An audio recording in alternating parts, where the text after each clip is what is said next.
right, so today for our session, talking about events, we have Kristin here, who has a lot of expertise in events. She's particularly going to tell a story around how she's created a framework that she uses to think about event strategy in an integrated fashion, specifically with Leafly, another Seattle company. If you've heard it or not, maybe she can describe it a little bit. Yeah. But let's just welcome her to class first. Thank you, Jennifer, for having me. I'm really excited to be here. So this is my event marketing and integrated approach. So I felt like I'm going to end with some examples. So before that, I'm going to go through and kind of say how you do build it and use it as a strategy and a tactic in more of like a larger campaign. So a little bit about me. I'm a UW alum, so go Dogs. And I started out at a small environmental nonprofit when I first got out of school and was a program coordinator for them. Started their first fundraising event, this big dinner, and I'll kind of give that an example later. I moved to Underdog Sports Leagues, but people might be familiar with that 21 and over, kickball, flag football, that kind of stuff, sport and social. So I ended up as a director of marketing and events there, building corporate events for different companies and the leagues and the parties and all that kind of stuff as well, and managing all the sponsorships. From there, I started at Leafly. I was there for about 2 years. Leafly, if you guys don't know, is a cannabis information resource. So it's an app and a website with kind of the most in-depth information you could ever really want to know, from medical to recreation. Their whole mission is kind of to raise awareness for the benefits of the plant, to kind of end the stigma. There is a lot of stereotypes that go along with the cannabis and the plant. So it's kind of about the movement. So they have a robust content, about 13 million people on their website and app every month. And of course, the revenue stream is from dispensary listings and products and brands trying to list their products on there. With federal regulations, you're not allowed to use Google AdWords, Facebook, anything that is kind of going to pay to announce your message and really get it out there. So Leafly was kind of a platform for people to be able to do that with a really, unique audience, people that are all interested. Everyone's there is interested. So as on the marketing team, you had to be really creative on how to get the attention of, a new market and new people, because you didn't get to use these new fancy digital tools. Everything we did from a social media prospect, events and everything was organic, which was really cool. That means all of our people are super engaged and really interested, and you're not getting a lot of those people that might have found you through clicking and things like that. It's really a really wonderful community. So I was the event manager there. Leafly is an international brand and all across the country. So as these new states are coming on board, kind of getting in there and realizing what are the regulations and the rules on event activations and messaging. And in Seattle, you can't even kind of hand out paper and stickers and things like that. It's against the law. So it's interesting. It was dynamic, and so I'll get to examples later. But so what I'm going to talk about today is kind of, utilizing events as a bigger part of a campaign. A method that I've used is called SOSTAC, which I'll kind of go into depth with that. How to build kind of a holistic campaign using data, metrics, the different types of events you could utilize. Sponsorships and partnerships, those are kind of an important part of funding and making an event really interesting. Building your experience, getting people there, what you're doing on site, swag, which that could be a whole class lesson. And then measurements, recap, and of course, maximizing on that momentum that you got at that event and with that campaign. So the SOSTAC planning system, I did not make this up, but what it stands for is situational analysis, objectives, strategy, tactics, actions, and control. So it's basically, you're kind of plugging into this different circle, and it's feeding your decision-making process. So when you're building a campaign, you want to start with the situational analysis. Where are we now? So that could be benchmark KPIs, that is customer insights, market trends, competitor analysis, and then also kind of taking a look at your internal resources, what can we do, how much money, how much budget, how are we trying to move the needle? The next is objectives, so where do we want to be? And kind of, do you want to sell to your customer? Are you trying to serve with, some sort of target there. Are you trying to do this as a wow factor, kind of like shock and awe? Are you trying to speak and engage with a certain customer base, or you're trying to qualify leads and get those kind of things? So what are you trying to accomplish? Next is strategy. So how do we get there? That's a little bit more of your overarching, how do we get there? That's segments, who is your audience, target markets, again, objectives, your positioning and your messaging of your campaign. And then, integration with CRM and all of your different databases, and again, targeting and segmentation, who you're trying to get in touch with. Tactics is next, so that getting a little more down to the nitty gritty, how are you gonna accomplish those objectives? How do you get there? Are you, look at your content plan, look at your contact lists, really get an idea of, again, where you are and how you wanna move the needle. Next is actions. And so that's strategy, tactics, and actions. That's kind of where events start to come in. That's when you decide, hey, this might be a really great tool to get to that audience or to send that message out to, either a loyal customer or, you're trying to get that new sales lead.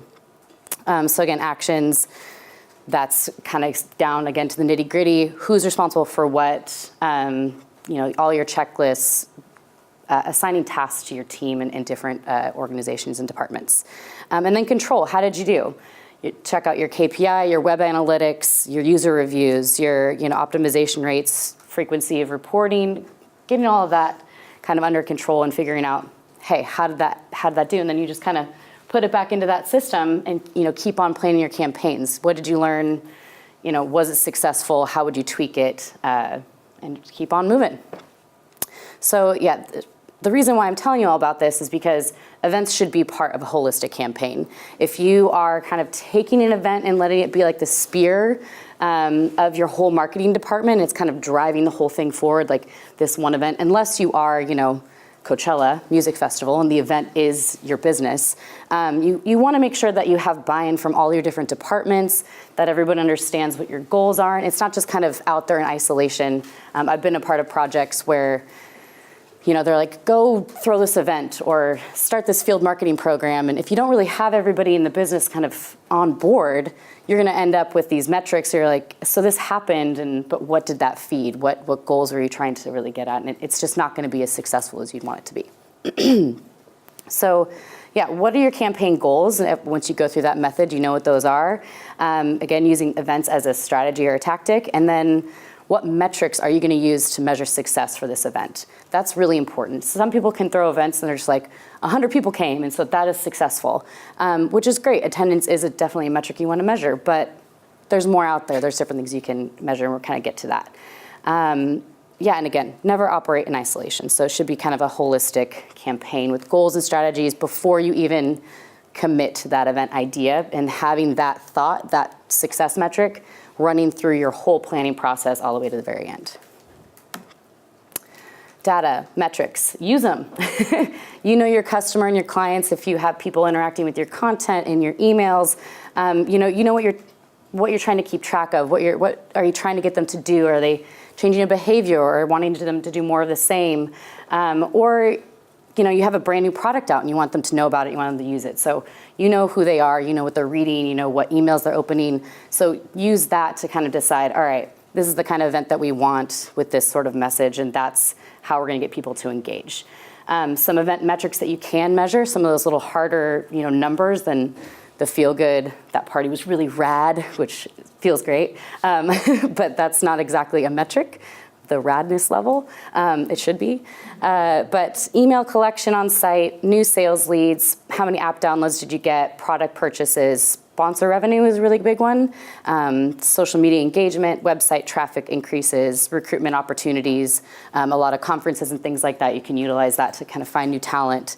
Some things that are a little bit like harder to measure, as I say, is what message are you spreading, kind of what relationships did you build, customer client feedback, and brand affinity.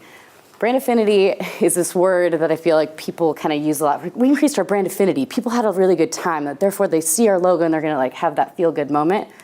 My favorite kind of stuff to work on, impossible to measure. How do you, unless you have one of those, green buttons that you see at the airport, you're like, I'm having fun right now. I think you guys are cooler than I did when I came in here. So those are things that you definitely want to keep in mind when you're building something, but when you go back to your CEO and he's like, how did you spend $100,000 on all of that? And what did we get out of it? You're like, well, people love us now. It's like, okay, well, how do you measure that? And of course, there are tools where you can see, or they're talking about us more on social media or things like that. So that's kind of where you want to go. You always want to have some key metrics when you're kind of building these things. And these are some that you can utilize. Event types. So this is a picture of our most recent Leafly conference. So we'll start with that. And, each type you can attach different metrics to and kind of see the success of that. But this was Leafly Biz.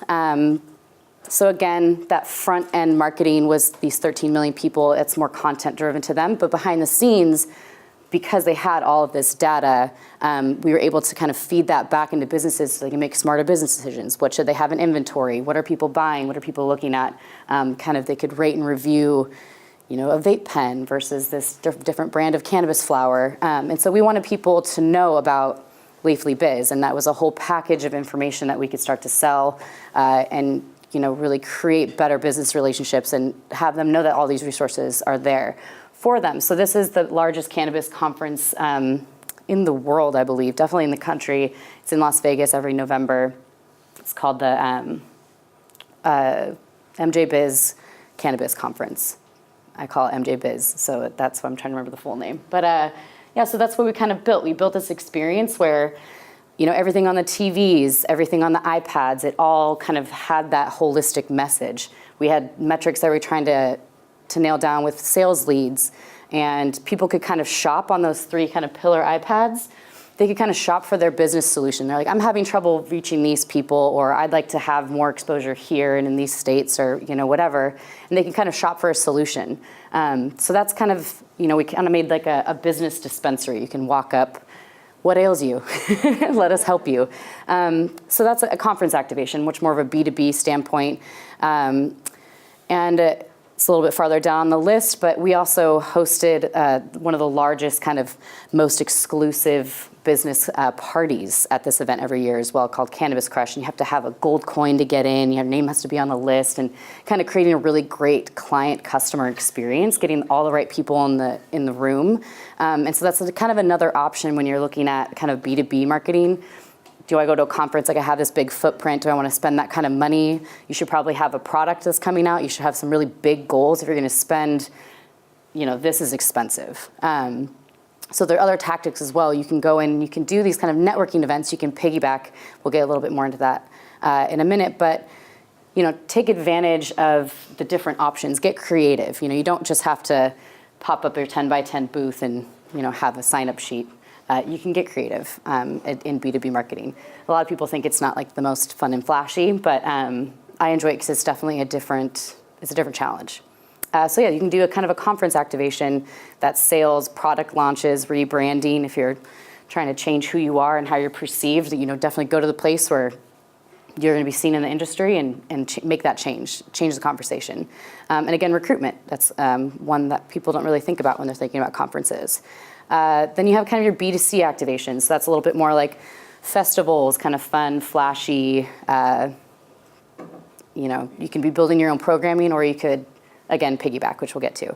But there you could, that's a whole brand awareness play. You could do email collection, app downloads. That's when you're really kind of collecting people's information to get them into either your sales funnel or just into your web. Get them in there, get them interested, let them know who you are. Again, networking events kind of touched on. You could be launching a brand new product. That's a great event that you could, get everybody in the room and let them know what's going on. A brand tour is something that you might have seen if you've ever been to like a music festival recently, and you see like a Tito's. Like they're everywhere. Like they're taking this activation and they're kind of doing it all over the country at all these different events. And again, that's expensive, but that's really interesting. So it depends on kind of where you're at in scale, depending if you want to do something more like a brand tour, or field marketing is a really great option. That's a much more targeted audience. You get to pick, hey, where are we going to send this street team to gather information, things like that. So again, there's plenty of options from not spending very much money to spending millions of dollars on a brand tour.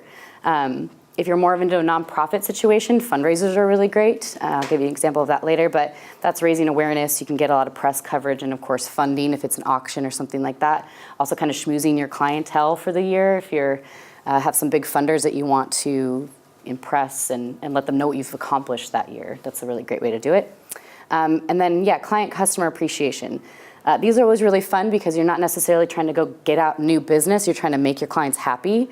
And that can be as easy as like taking them to a baseball game. Or that could be like throwing them this kind of schwanky cocktail party where they really feel like they're the VIP and they'll open up their pocketbook later on down the line because they, respect your relationship. An industry where that happens a lot is definitely the construction industry. These big general contractors and all these subcontractors really want their business, so they'll schmooze and be, at the box on the field at the Seahawks game. Like this, that's the kind of concept where you could definitely be spending some budget on those kind of events. Does anybody have any questions? Take a pause. Great. So the art of the piggyback.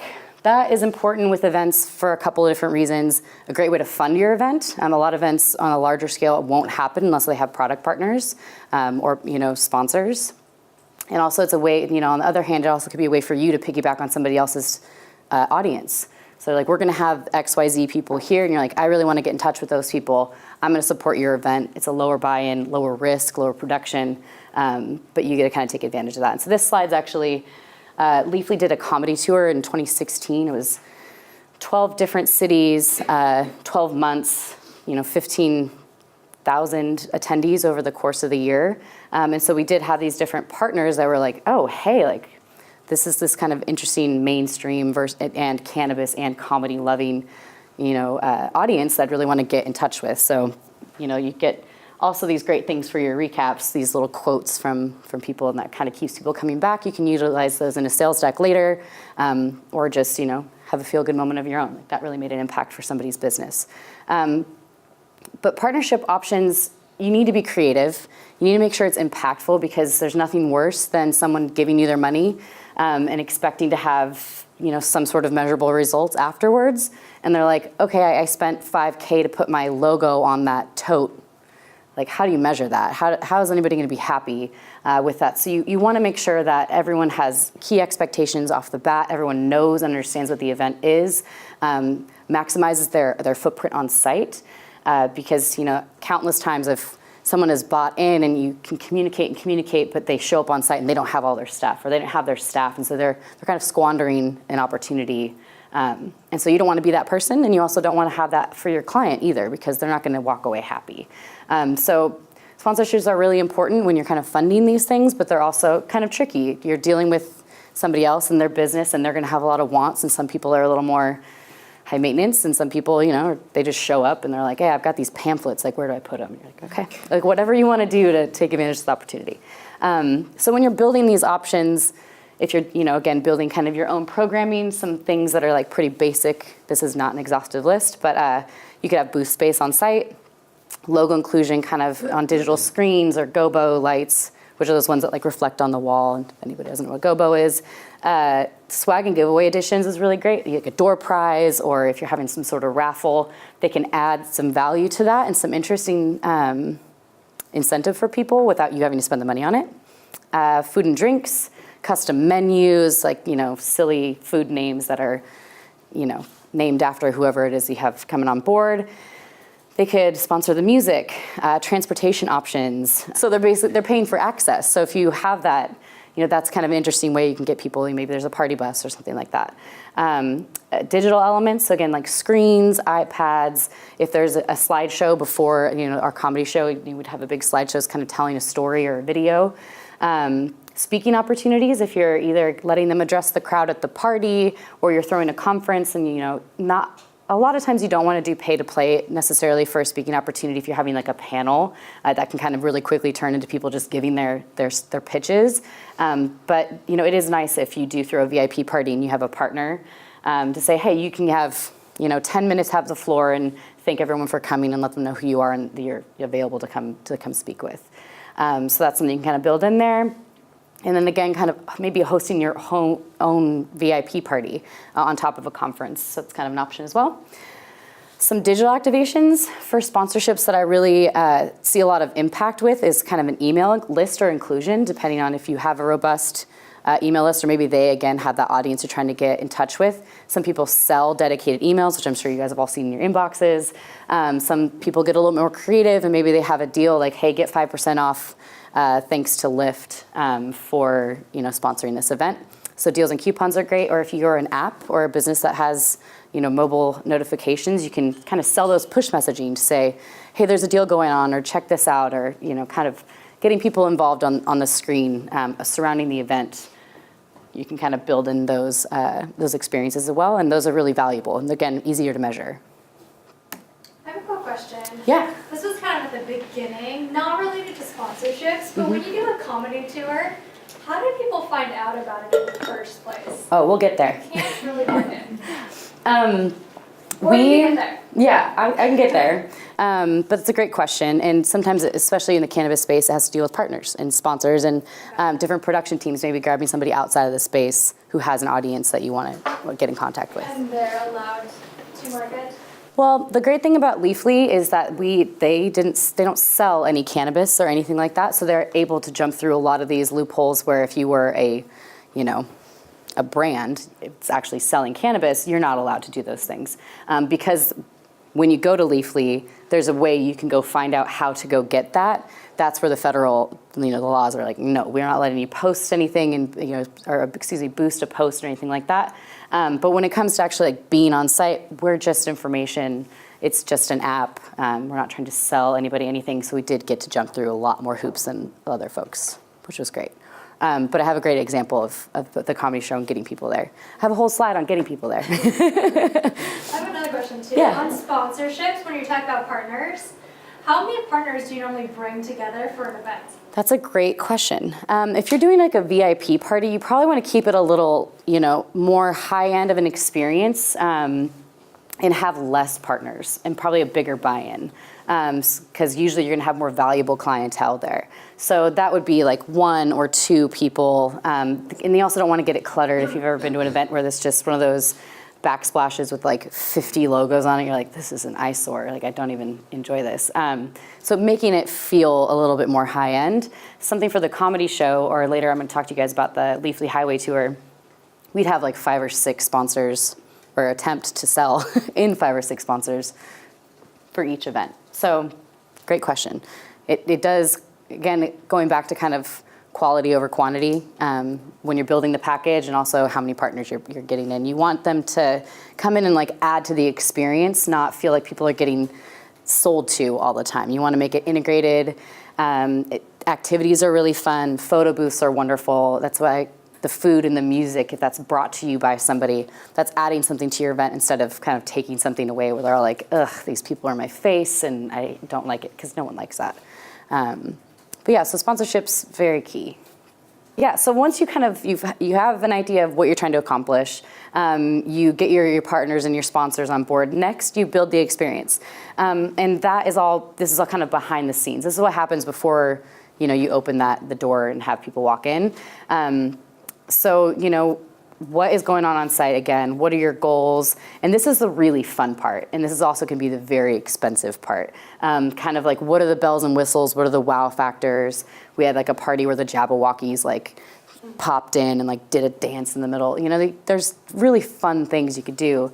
And this is my favorite part. But this also can be where the logistical nightmares come in, and things can fall apart or people don't show up. And that's kind of the thing about events, is that you have to be a little insane to be doing it every day as your job. You kind of have to like this whirlwind that you're in of stakeholders and vendors and contracts and your internal departments and all your expectations and all the goals and all these things, and they could all fall apart and not due to any sort of preparation that you could do. At one of the comedy tours, I was in Phoenix and there was a haboob.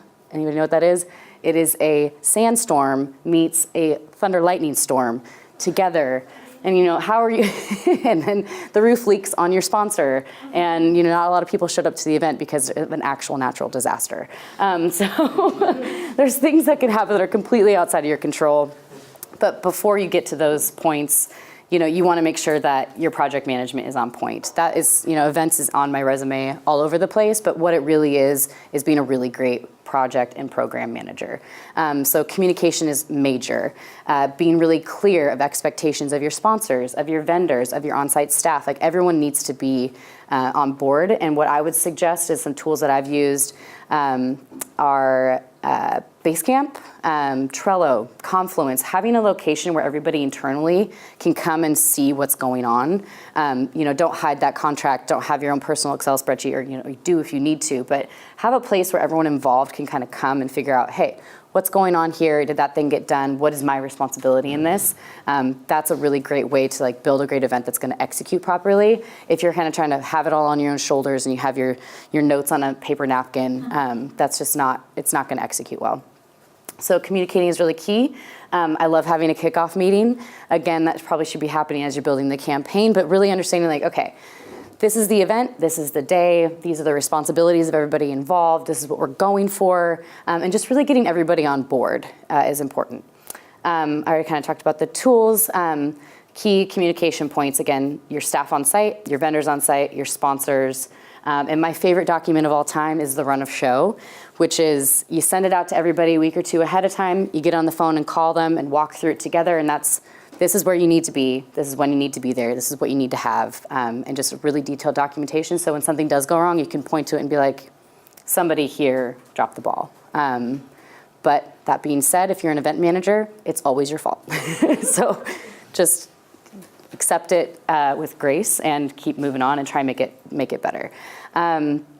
But yeah, so behind the scenes, when you're building this thing, again, what's your content? What's your messaging? What are you trying to get people to learn or to love about you or your product or whatever it is you're trying to do? Subversive marketing tactics, like marketing ninja. I'm sure you guys have learned a lot of those kind of in here and in life, just touch points where you aren't necessarily getting beat over the head with somebody's logo and branding over and over again, but touch points like cocktail napkins and funny, add-ons and decorations, things like that. Make sure it's all threaded together, and kind of having this underlying tone, kind of a sneaky marketing. Again, we kind of talked about this already, but integrated activations.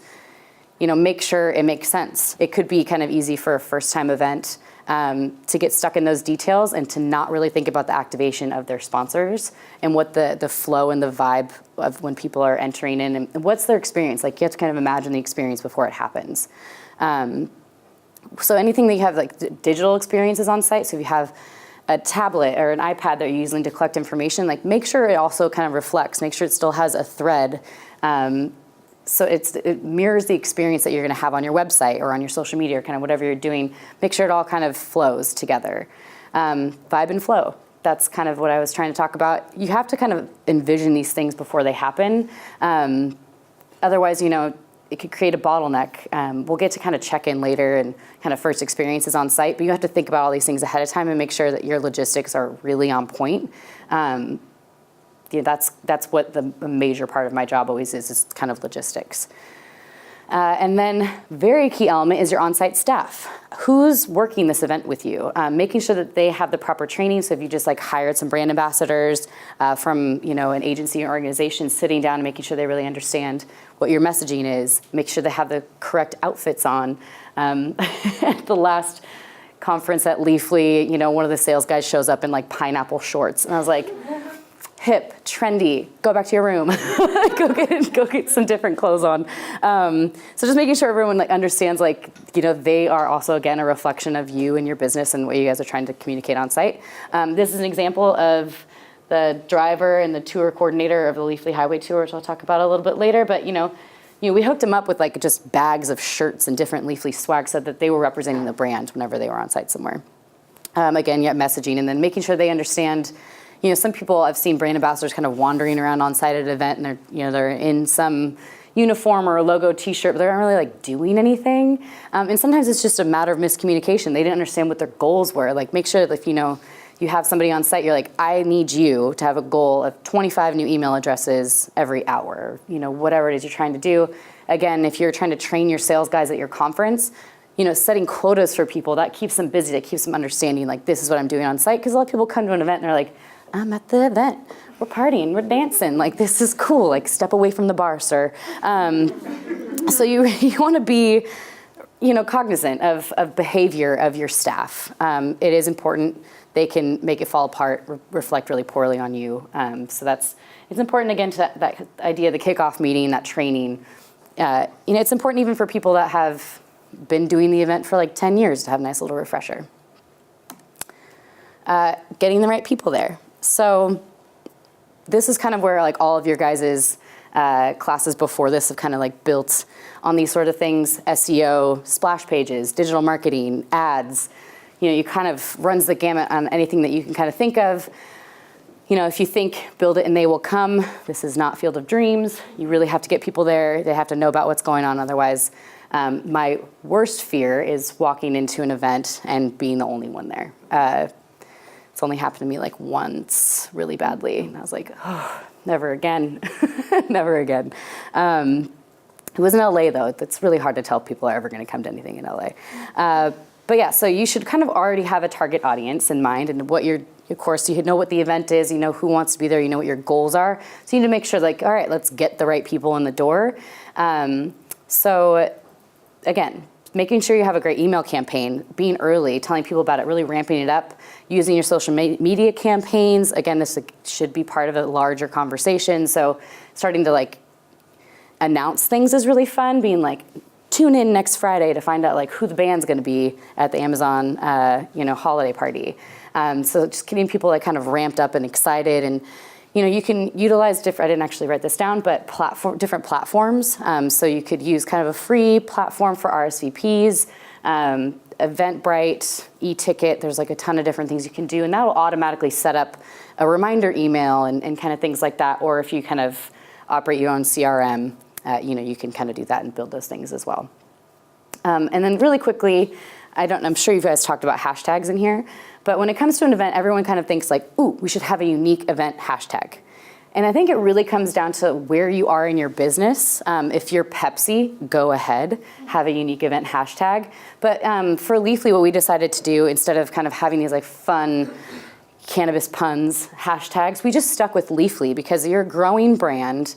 You want to be able to, for people, if they go to hashtag Leafly, to see a really diverse array of kind of fun lifestyle online, content. So utilize caution when because you might be segmenting your market, and plus, how are people going to know like use this hashtag? So better safe than sorry to kind of maybe just utilize whatever your brand name is, or kind of whatever your main messaging is. How to get people there? A great way, especially you could be having an event where you just want your people. People already know you, your whole clientele, your customer base. But a lot of the time you throw an event because you want new people to come. People that don't know about you. So how do you get them if they're not in your email database already, if they're not following you on Instagram? Influencers is a really great way. I think next week you guys are having a whole influencer talk, so I won't go too much into it, but these people that already have this audience. And so it's almost like picking a sponsor to piggyback on. Who's their audience? What do you want from them? And so maybe finding those influencers, and they might not even be individual people. To answer her question from earlier, we partnered with Do Stuff Media. I don't know if anybody here is familiar with Do 206. They're a local branch of Do Stuff Media, where every different city, they're like kind of the go-to people with, what do you want to do this weekend or this week, or this show's coming up, this what's happening in your city. So the point of the Leafly Comedy Tour was to reach this more mainstream audience. Again, kind of the mission there, like getting out of the smoke, elevating the conversation are all kind of keywords, and comedy and cannabis kind of fit really well together, but you could come to a comedy show and not have anything to do with cannabis and kind of walk away with maybe a different perspective. But to get that mainstream audience, we partnered with Do Stuff, because they have an RSVP platform, and all the shows were free.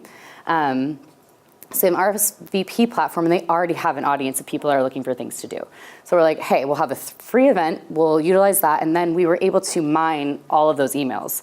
Of course, always have an opt-in. It's completely illegal to like, if someone's like, hey, here's an email database list, you're like, no. They're peddling in dark magic. Don't take that. So you have to have an opt-in and things like that, but utilizing influencers or a network that already has that audience that you're trying to bring into the fold, that's a really great tactic.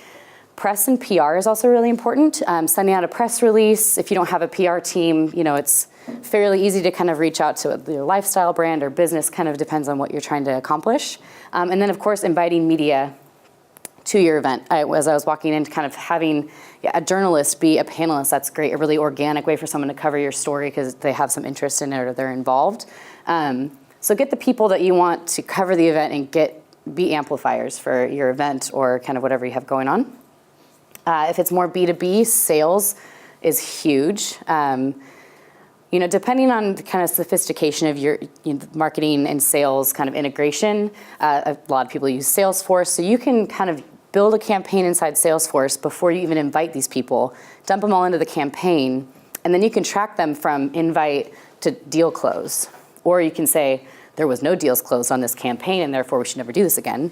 But sales, they know where the leads are in the funnel, they know who they're trying to contact, trying to cater to an audience, and then also just really making sure to keep track, because that's actually a really great metric for any event, whether it's B2C or B2B, is, you saw how many people came, maybe you collected 150 business cards, and that's all great, but what happened afterwards? It's kind of like when you get into Google Analytics and you're trying to track people from first, third click, and where did they go, and when did they make a purchase? It's kind of hard to track when it's not digital. You're at an event, so Salesforce, your sales team, is a really great way to kind of keep track of those things and see what the value of that event was, 6 months down the road.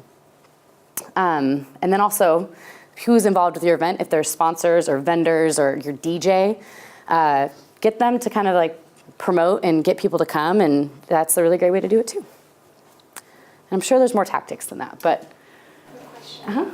For events where it requires an RSVP, do you have a certain rule of thumb for what proportion you actually expect to? Oh, yeah. It depends on the market. It depends on who you're inviting. Never expect more than 50% of your RSVPs, especially for a free event.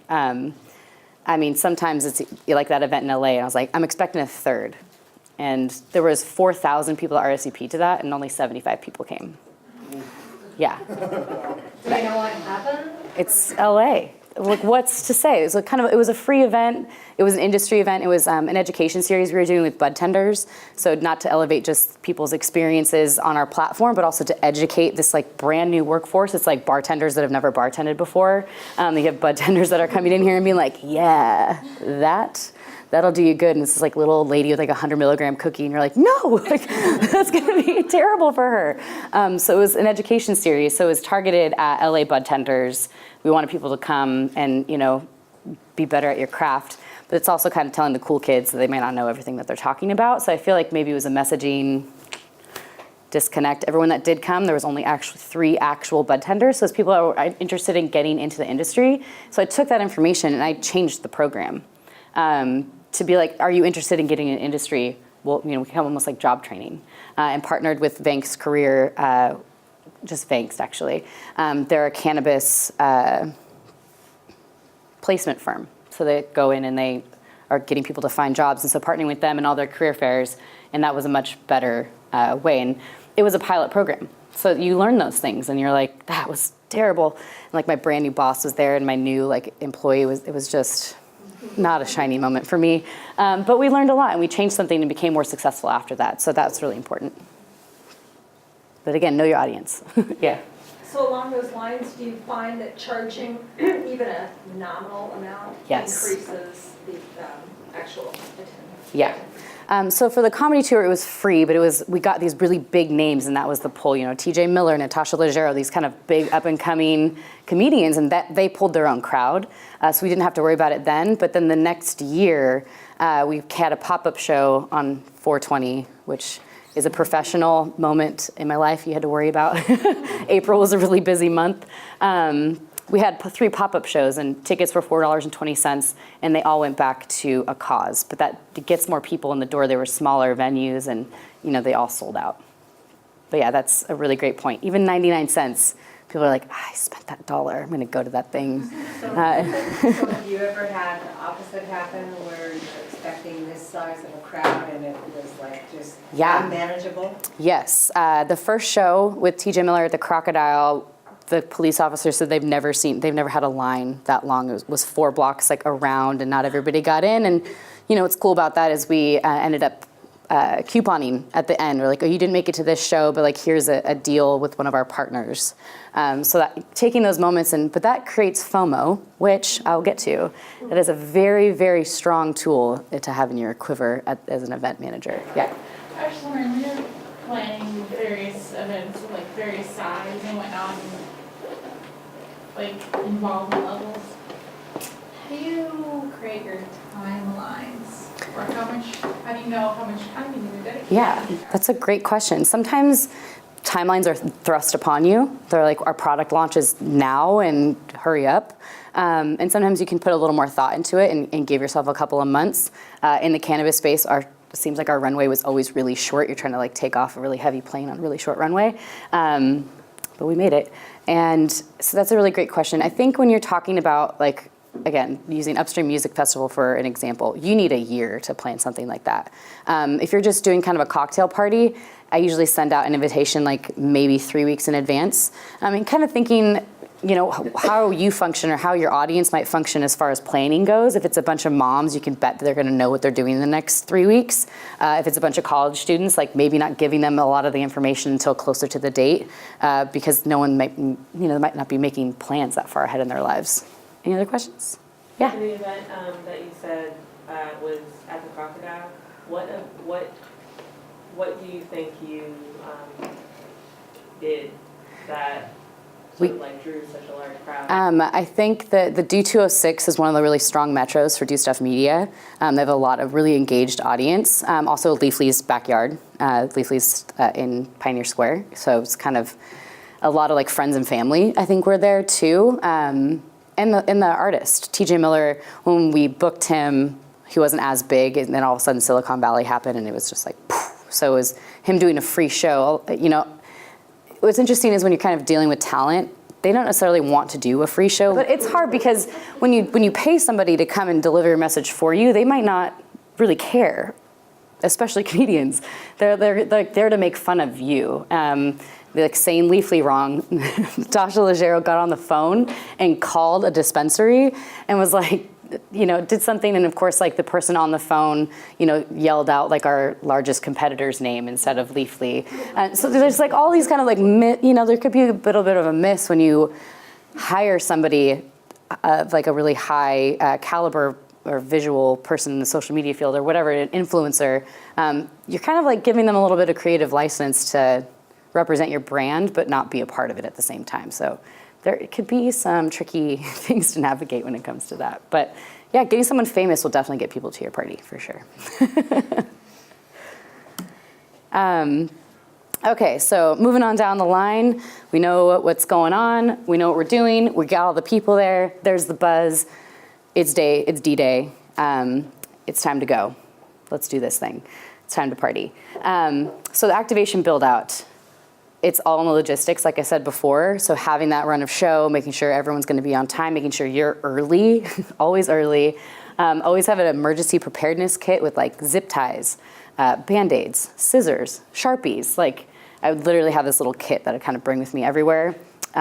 Water, sunscreen. And then again, always have a plan D, kind of what I was talking about with like the Haboob. One time when we were in Colorado for a comedy show, there was a blizzard and our event materials didn't get there. I'm driving around Denver trying to find this UPS truck. Didn't end up happening. But luckily, like we had some extras, things had got there on time. So really having a plan D when it comes to events is really important. And then the experience once you're on site, again, you should kind of have this mapped out already, but sometimes when you get there, like the room's different, or you're gonna put a gobo somewhere, but it's a window. So like that's not gonna work. So just kind of getting in there early to make sure all your branding and logos are kind of in the right place, make sure your sponsors are set up, making the people when they show up feel kind of like a star. You want people to feel important when they're coming to your event or feel excited or, have a really great experience when they walk in. And that is a note on check-in. I've had parties, I was kind of talking about that Cannabis Crush party with like, the who's who, these gold coins. It's really cool to get a gold coin and try and walk into a party. But when you're thinking about it on the back end, you have, so many lists of people and people who think they're really important, even though they might not be, coming up to me and like, well, I'm like so-and-so, like, why can't I get into this party? or, making sure you have a sticker on the back of the coin that you're peeling off before they go in so they can keep the coin but not pass it back to a friend. Sponsors versus VIP line, whatever. It can be really messy, like check-in, that's it. You'd think it'd be kind of simple, but if you've ever been to a conference and the line is an hour long to pick up your badge, you're already kind of having a crappy experience. So that is a logistical nightmare that you should always figure out way ahead of time. But again, kind of that flow, that vibe and flow, coming in, maybe they grab a goodie bag. Where's the food and beverage locations? Is the flow there kind of working? Is the music too loud? Is it the right type of music? Making sure you kind of have that vibe all figured out. Making sure whatever device it's playing off of is fully charged and you have extra batteries. Something I haven't really touched on, but having photographers and videographers at your events is a really great way to capture content. And making sure they have a shot list so they know, like, I need you to get a picture of someone handing, this sponsor item to this other person with a big smile on their face. Like, you need that for the recap later. So making sure they have a shot list is really gonna help you later on to kind of track the success of the event. The almighty photo booth. I've used photo booths for so many different parties. People love taking pictures of themselves. They really do, especially with props. Don't act like you don't love it, because you do. They're on your fridge, I know they are. But what's really great about that, there's some options now where there are digital photo booths and people are automatically posting them on social media and getting a printout and the hashtag's already on there and your sponsor logos are already on there. I love a photo booth. It never really seems to get old. Maybe it will one day, but it's not now. You can also do different backdrops with logos and things on them. There's fun inflatable ones. There's one where you can just have someone come in and like take a picture. It's something that can be so simple. A wedding I was at, they had disposable cameras at every table. You can kind of imagine someone taking that home. That's not gonna be something that you can measure necessarily, but that person had like a really fun experience and that was cheap. You don't have to spend $5,000 on a photo booth, but photos are important. Again, having a surprise and delight moment's really wonderful, making sure that's kind of organized and makes sense. They're not popping into a room where like no one's really mingling at that time. They're like, what's going on? Everyone's trying to get into too small of a room to see something. But surprise and delight moments are wonderful. And then VIP areas. So making sure, again, these people are feeling really special, that there's maybe like a red stanchion, maybe a red carpet. Just the kind of little details really do make a difference once you get on site. And then FOMO. You want to create as much of it as you can. It's a disease in this country. You would like to perpetuate it. So again, having moments, these surprise and delight moments where people can use your hashtag, or they want to live stream, or they want to Snapchat, or they want to do whatever they want on Instagram with it, but kind of creating an experience, especially if it's something like a brand tour, where they didn't get that stop, but maybe the next stop. So kind of creating this momentum where people, maybe they didn't know about it, it's a first time event, and now people know about it because they had this like really cool picture that their friend posted, like, oh man, why didn't I go to that? So yeah, using social media, again, this should probably tie into a larger campaign, and we can kind of talk a little bit more about that in a minute. But yeah, so on-site activation, once you're there on D-Day, you really should, have that map of where everything goes. Everyone should understand where they're going, and hypothetically, you can have a really smooth and successful event. But it is the most important part. Swag. Who loves free stuff? Everybody? Who has taken a stress ball from something and found it in their junk drawer like 3 years later? Any Parks and Rec fans in here? Anybody? Okay. So that isn't going to hit as much as I thought it would. I love Parks and Rec. You should really watch it. So these two goofy characters start their brand called Entertainment 720. And there's a scene where he comes in with a bag into his old office because now he's an entrepreneur. He's not working at the office anymore. And he's got umbrellas and like sunscreen, and like his face on stuff, and the logos on absolutely everything. He's just throwing it out. It's free. Everybody loves free stuff. But nothing is free, especially free stuff. So you have to make your swag work for you. And that kind of goes back to like the goodie bags and what's on site. What are you handing out? If you're doing a lot of field marketing, people tend to like, free sunglasses. Like it's these things that are always popping up, but you want to make sure they're working for you. So do a cost benefit analysis. Don't be spending $15 on a giveaway hat. Make sure these things are, cents on the dollar kind of a thing. Treat it as a currency. Never just give something away. Make sure you're getting someone's email address, or maybe make them post a photo, like kind of make them work for it. And people almost respect you a little bit more for that. But as you see this guy, I'm sure the rule of thumb was give everybody one piece of swag.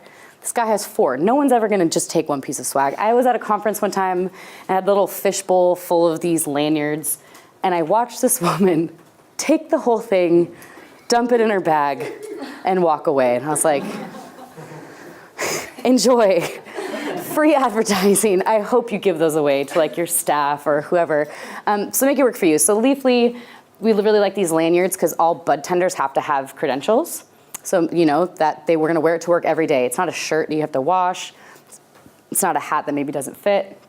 It's something they're gonna use, and they're gonna use every day in their field, and it's kind of a brand touch point that's gonna live on beyond that. So make sure it's, again, working for you. Stress ball, maybe not so much.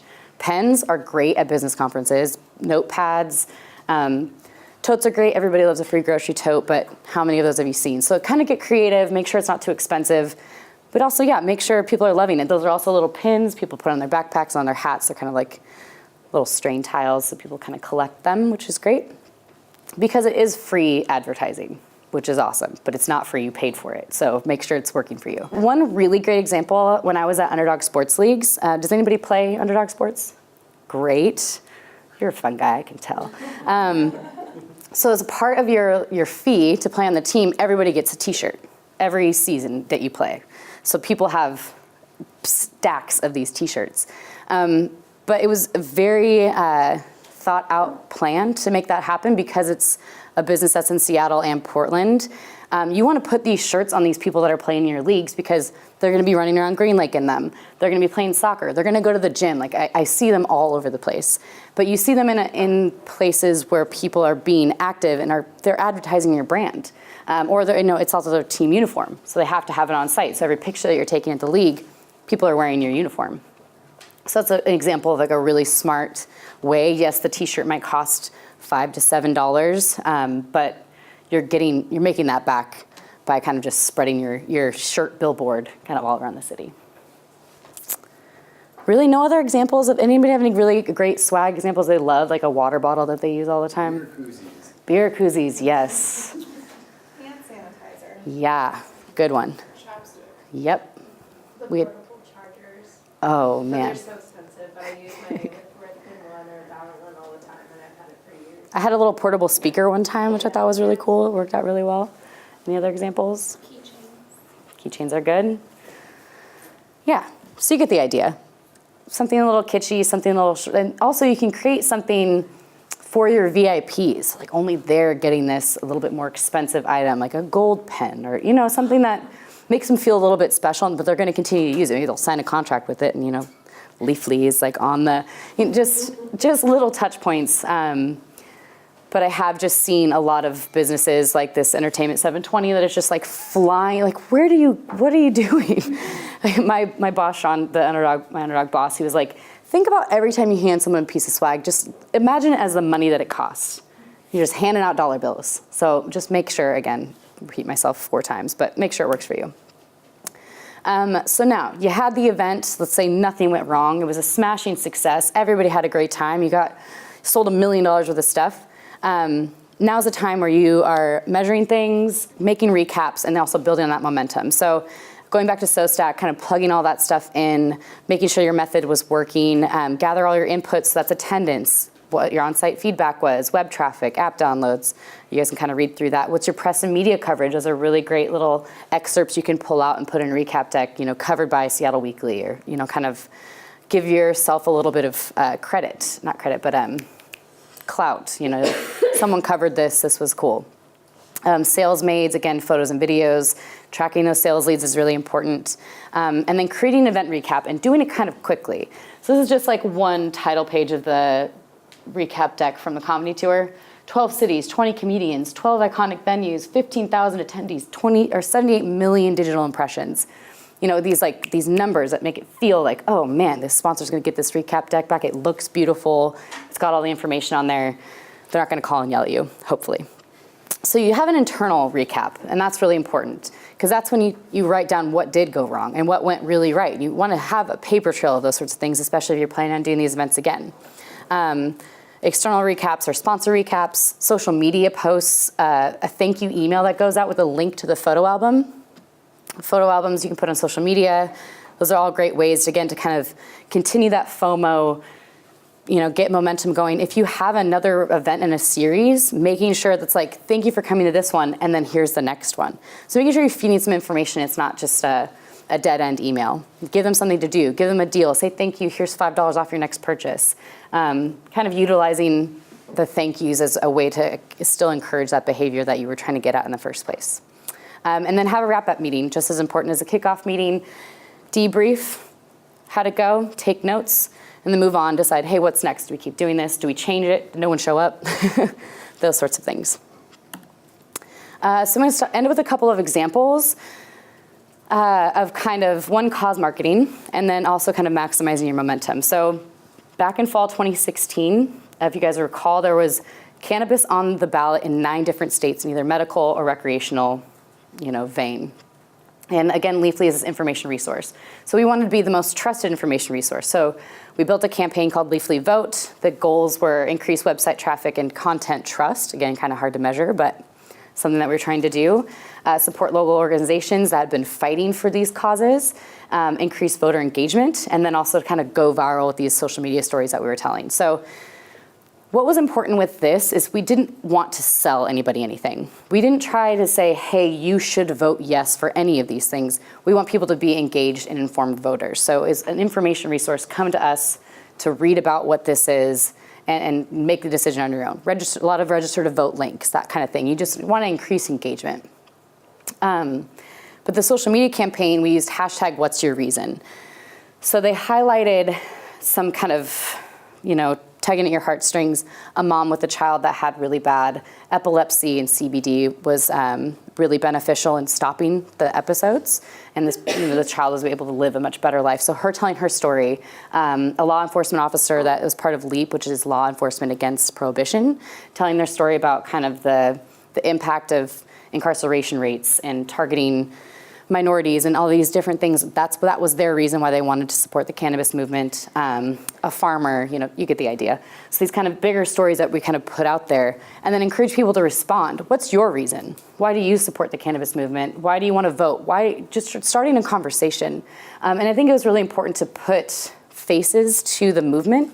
Again, a lot of people have this stigma in their mind about what it is. And you don't have to be a user to respect somebody else's reason. So again, just kind of cause marketing. And how we've built events into that is we, instead of throwing our own events, we supported these different organizations in these different cities across the country for a vote party. It's kind of a vote watch party. So we had a splash page on Leafly homepage that was the live results as they were coming in and being counted.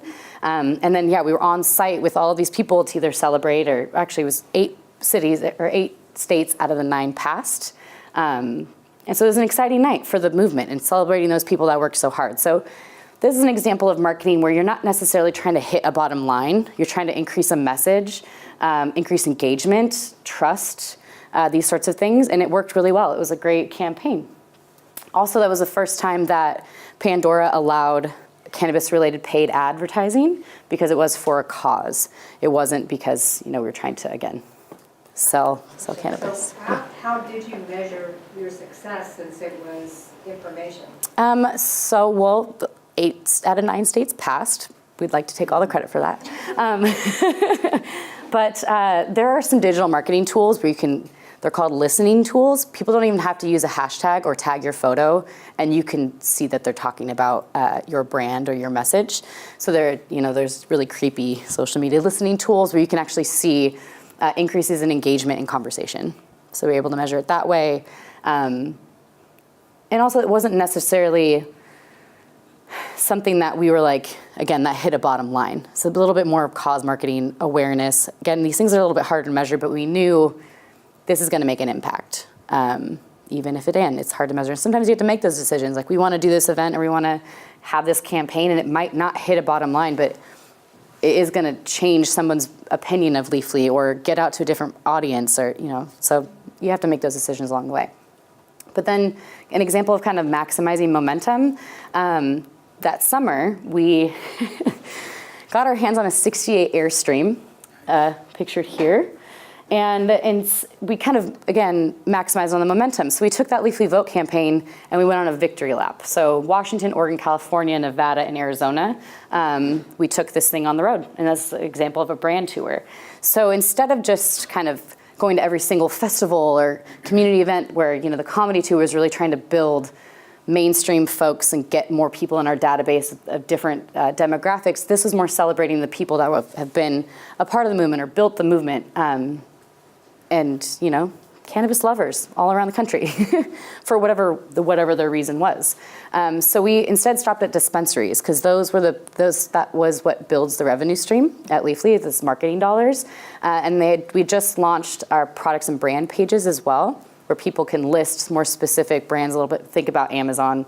You type in sweater and you have all these different types of sweaters. So at Leafly, you could say type in vape pen and have all these different kinds of vape pens instead of just information. So we had a new product we wanted to launch. We wanted to celebrate this kind of forward-facing movement. And then we got sponsors on board inside the activation tent. They could have their own space. And so we had 5 different sponsors in each different state. So having to manage that in a touring Airstream is a little difficult. So you hit a state line.